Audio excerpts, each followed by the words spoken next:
Hello everybody and welcome back to OMB Reviews. I am the critic who is a cynic. Hope you're doing well, and today I'll be giving my review of The Batman, which I just got to see last night at the AMC Investors screening, which was packed to the gills in IMAX. But before going any further into my review and my thoughts on the film, please make sure that you smash that like button, light that fire button if you're watching over on Odyssey, and also make sure that you are subscribed to the channel with that bell notification turned on. That way you know every time a new video or live stream goes live on the channel. So The Batman, it is finally here. It is set, of course, to release today for everybody in the domestic market, as screenings as early as 3 p.m. And I'm sure that there are many, many people who are members of the Asgardian community that are planning to go see this film, that already have their tickets for this film as well. And I got to see it. And I have some mixed thoughts about the movie because of a huge variety of different reasons. But let's start off first off with the acting. I thought that the acting in this film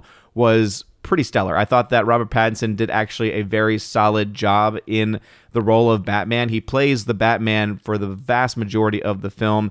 He definitely is Bruce Wayne a bit more than I think some reviewers are letting on. But I do think that the main point is that the vast majority of the film is focused on the Batman, and specifically as the Batman as the detective character. So if anyone's been waiting for the detective version of Batman, I think that this is definitely a film that is going to make you happy in a lot of different ways because those elements are absolutely a major part of the story. And I think that the acting that is brought forward by Robert Pattinson is definitely worth talking about. I think that Zoe Kravitz as well as Catwoman, or really as Selena Kyle, in the film, I think that she also does a very good job in the film. Again, I don't really have a lot of previous work to look to hers to really say that I was expecting an amazing performance from her, but she gave a solid performance nonetheless. I thought that she fit the role quite well. I thought that she did a very good job with it. I thought that the chemistry between her and Robert Pattinson actually worked very well, and obviously that is something that has been very key in the history of the Batman franchise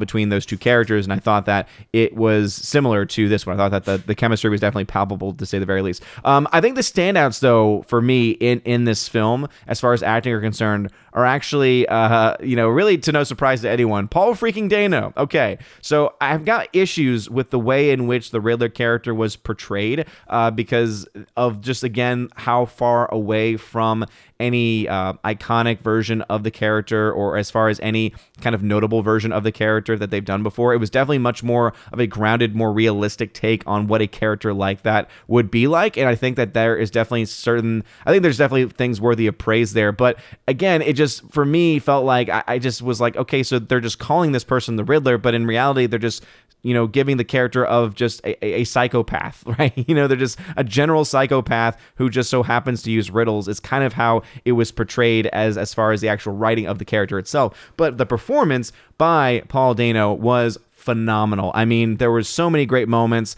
where he is very soft-spoken. There's other moments where he has like these freakouts that I thought he did a really good job with, especially when... This really isn't spoiling anything because they kind of already show this in the trailers. Obviously, there's scenes where you actually get to see him without the mask and everything, right? Without the glasses and the whole get up.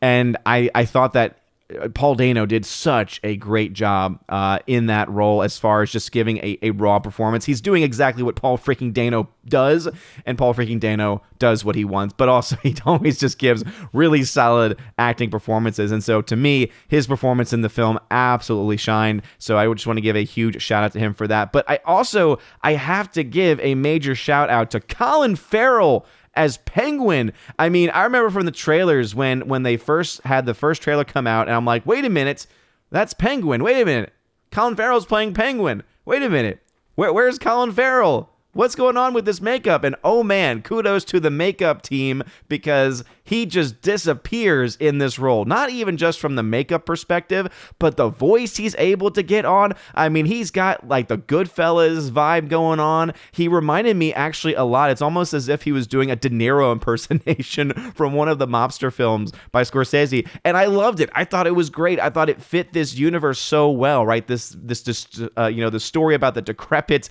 corrupt version Gotham City, right? Always, very reminiscent of cities like Chicago and New York, especially. And I thought that he did a great job of really capturing that performance and also really just showcasing, again, a more grounded in reality version of Penguin. And, you get to understand as to why he is called Penguin. And so it's very different than, the version that you would have gotten in the 1989 version, or no, in the 91 version. I forget what exactly year. Batman Returns. So the one that was played by Danny DeVito, like it's not like that version at all, especially when, Danny DeVito actually looks like a penguin. And again, that's made pretty clear from the trailer. He's more of a mobster character. And obviously you realize like he has the nickname Penguin, and you realize why that is the case, that he is a gimp, right? That he has, a bit of a waddle. And I thought that was an interesting aspect to the character. But man, oh man, Colin Farrell does such a great job in this role. And there were certain moments where he got some of the biggest laughs in it, because there's so many great twists and turns in the film, and there's certain lines that he has directed towards characters where everyone just in the theater was just laughing, because not because he's a comedian or anything like that, but it's just one of those things where it's like breaking the tension at a couple of moments. And I thought he did such a great job, because especially of his commitment to the character and his commitment to the voice. So a huge shout out to him for that. You also have, solid performances from Andy Serkis as Alfred, Jeffrey Wright as Commissioner, or actually at this point he was not Commissioner Gordon, but as Gordon. And I thought that they did a fine job, that they were solid in those performances. As far as the story is concerned, this is really where I kind of have a mixed bag with it, because we do get the detective type and the detective story that a lot of people have been wanting and waiting for Batman. And I like those elements. I like the fact that there were elements that the audience even had to kind of figure out as things were going on, right? Having to process, okay, what is the actual truth of the situation? What is the end goal here? What is the meaning of these riddles? What's the end result, the end goal? And I liked how all of that was unfolding, and I like that when you think that you've gotten to the point where things are ending, all of a sudden something new is revealed, right? A bigger thing is revealed. And I also like how as these things go on, Paul Dano's character starts to slowly unwind as well. So I thought that all worked, in a very, I thought that was all very good stuff. But then there's also just other things in the film, for instance, the length of the film, which actually I did not mind as much. It's almost a 3-hour film, and I think that it shows you that a studio that allows a director to tell their vision of the story is always going to be the best case scenario, or most of the time is going to be the best case scenario, because it allows them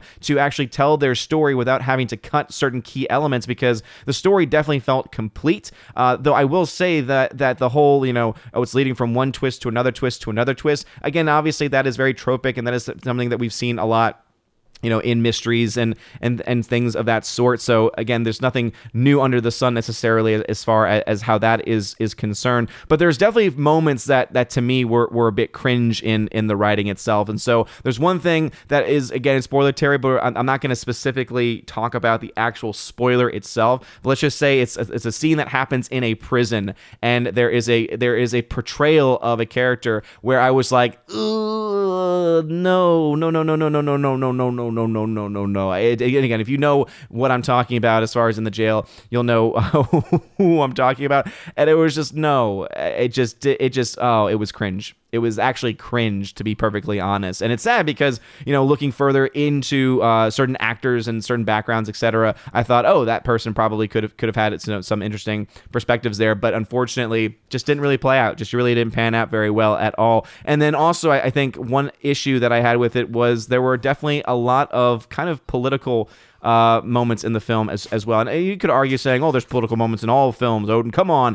Yes, but I hate whenever they try and bring modern day identity politics nonsense into films. And there's a couple of moments in this film where that happens. There is a moment where literally the character of Selena Kyle says, talking about these white privileged people. So it's like, really, you're gonna have a throwaway line about white privilege. It just was, again, very a little bit too on the nose, and it's a very quick moment. It's a very quick line that's said, and it's just trying to help understand the motivations of her character. But I just thought it was like, this is just so out of place and just way too on the nose with it. So that was definitely very cringe, and I didn't like that at all. And then there's just other moments where they're not nearly as on the nose, where you're like, okay, so it seems like they're trying to make some commentaries here, right, about certain things. And again, it's one thing to criticize things that are actually systematic, that are worthy of talking about. But when you are starting to take sides in certain political movements, I do think that can become a bit of an issue. But luckily, that's very limited. It's, again, small gripe that I have with the film because, again, it is as limited as it is. But overall, again, as I said, the acting of the film is great. I think that the story is a bit of a mixed bag. I definitely like the mystery elements of the story. I think that they do exactly what they plan out to do. I like the way in which the characters are portrayed, but there are definitely certain characters that I think, especially ones that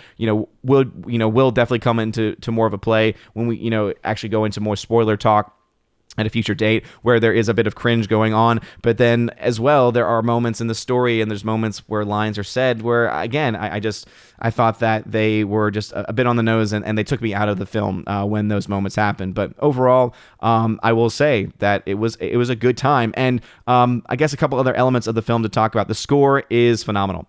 Love the score. If you've seen the trailer, you've seen the score, you've heard the score, that same theme, like those series of notes you hear throughout the entirety of the film. But I think it's done very, very well. So again, a huge shout out to Michael Giacchino. Again, did a phenomenal job here with the score. And again, just listening to it throughout the film, listening to it even going into the credits is great. By the way, this is not spoiling much of anything, but there is no post-credit scene. So it's 3 hours. It's about a 3-hour movie. So when the movie ends, you can just leave. There is a little thing at the very end, but it does not lead to anything. It is just kind of like a, hey, you've waited this long, bye-bye kind of message. And so I won't say exactly what it is, but just know that it's not anything that's setting up for any other movies. It's not something that you really need to see. And if you read it online, you're like, okay, wait a minute, I don't have to wait through all of the credits after waiting a 3-hour movie to actually watch it in any capacity whatsoever. So I thought that, again, the score, though, was phenomenal. So if you want to listen to the score, you can listen to the score as you sit through the credits. Cinematography was also pretty solid, so Greg Fraser did a great job. It says here that some of the films that he worked on was Zero Dark 30, also Rogue One. So again, I think that as far as it looks like also he did the work on Dune as well. So this is a guy who, again, has a lot of talent as far as being behind the camera, and I like the way that he was able to frame his shots. I thought that the use of color as well was very good in the film. I love the, how dirty he made Gotham look. That's something that's a lot of other people have mentioned. Gotham is a character in this film, and I thought that Gotham definitely looked very seedy, right, and very, very disgusting, and a loss of hope. And one critic actually even said, "There's just no hope in this movie, and it's just me. It's so sad, and I don't like it." It's like that's kind of what Gotham is supposed to be, but okay. And it's just ridiculous there. But cinematography, I thought, was also pretty darn good as well. But as you can see, 176-minute runtime for this film. Direction, I thought, was okay. And overall, the action is I guess the last thing to talk about, because it's one that probably isn't getting enough attention, I would say. And I think that the action in the film is actually pretty stellar as well. I mean, the fight scenes all seem so visceral and so real. When Batman is beating down on people, you're like, oh crap, he's beating that person down. Like, there were people next to me, like every time that happened, they were like, oh man, like they were just like, oh crap. Like they were just like, oh, it just feels so real because of the sound effects and everything that they were able to use in those scenes. And there's also a great, oh my goodness, like again, this is what happens when you film the next day. There's also a phenomenal chase sequence that happens in the film as well. So obviously there's this new edition of the Batmobile, which again, I think I have some mixed thoughts about myself, but I think that the chase sequence that they have, it's between him and Penguin, and it's one of the best chase sequences I've seen in a long time. There's a mixture of practical effects, so actual, real cars, real stunts happening in the film, and then there's also some use of CGI, and I thought that they worked pretty seamlessly together to create a very awesome chase sequence. And I would say the most impressive part of it, though, is when the car, and this is something that's seen in the trailer as well, is when Penguin's car gets hit. And all of a sudden it's like flipping around in the car, because you're looking at it, you're like, oh man, like the person in this car is going through like some simulated spinning of sorts, and there's this camera inside, and it looked phenomenal. It just looked great. And so kudos to the stunt team on the film for doing that and doing many of the other stunts of the film. If I had to give this film a grade, I'm gonna go ahead and give this film a B+. I definitely think that it is a solid Batman film. I don't think it's any, I think I still prefer the Nolanverse as far as Batman Begins and The Dark Knight are concerned. I definitely think that this stands on its own, though. I think that this is a film that a lot of people are going to like. I think this is a film that I could definitely see myself getting and buying on 4K in the future, especially if there's any special features and any behind the scenes stuff, learning more about kind of the mindset of things, and also, of course, going more into the makeup of Penguin and also of the stunt sequences that they happen in the film too. But there are some moments that I thought were a bit cringe also, and so do be warned about that that there are indeed those moments and those elements in the actual film. But I think that if you're looking for a Batman that is a detective version of Batman, I think that you will be very, very happy. And this is something that is getting mostly positive reviews from the critics. As you can see here, 9 mixed reviews, 2 negative reviews, 43 positive. So vast majority are giving it positive thoughts. And the ones that are negative, you're kind of like, oh, that's you know, your logic here is a bit silly. I do think it's funny that Metacritic though is putting this in the sci-fi genre. I mean, I don't know what exactly would constitute that or not, but anyway, and as we all know, critics' thoughts don't mean much of anything. Audiences, though, seem to be pretty positive about the film, or at the very least, at least positively mixed about the film. But what are y'all's thoughts? Have you seen The Batman? Are you excited for The Batman? I know that my videos and my reviews tend to go long, but I try and go through as much as I can. I try and do as much stream of consciousness as I can to give you my raw emotional thoughts instead of giving you some cut, by the numbers video that you're so used to, right? Everyone's going to be able to put out those 5 to 6 minute videos of like, oh, look, I have this scripted version of my review of the film, blah, blah, blah. But I'm a fan, I'm an audience member, and I want to make sure I try and give that to the best of my ability. But in the end, I thought that my the audience in my theater enjoyed this film quite a lot, and I think there's a lot to enjoy of this film. But I also think that there are definitely a couple issues here as well. So what are y'all's thoughts? Let me know in the comment section down below. If you like this video, smash that like button, light up that fire button on Odyssey. You're all amazing and beautiful people. Hope you all have a wonderful rest of your day. And as always, God bless.